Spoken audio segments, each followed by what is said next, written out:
ہندوستان کی وزارت خارجہ کے سیکرٹری وکرم مصری نے آج صبح بریفنگ دی ہے۔ ان کا کہنا ہے کہ پاکستان نے آج صبح راجوری کے قصبے پر گولہ باری کی۔ Additional district development commissioner Raj Kumar Thapa مارے گئے ہیں اور جس سے مقامی افراد کی ہلاکتیں بھی ہوئی ہیں، املاک کا بھی نقصان ہوا ہے۔ وزارت دفاع اور وزارت خارجہ کی اس پریس کانفرنس میں اس بات کی تردید کی گئی ہے کہ پاکستانی حملوں سے انڈیا میں فوجی انفراسٹرکچر کو کوئی نقصان پہنچا ہے، یعنی کوئی نقصان فوجی انفراسٹرکچر کو نہیں پہنچا۔ شہری علاقوں میں جو حملے ہوئے ہیں اس سے عمارتوں کو کچھ نقصان پہنچا ہے۔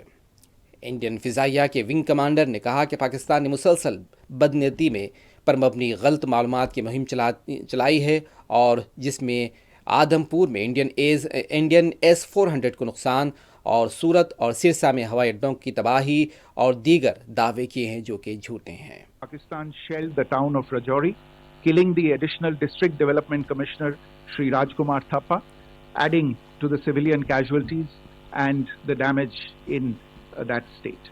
We have also observed overnight damage to property and injuries to civilians in Firozpur and Jalandhar.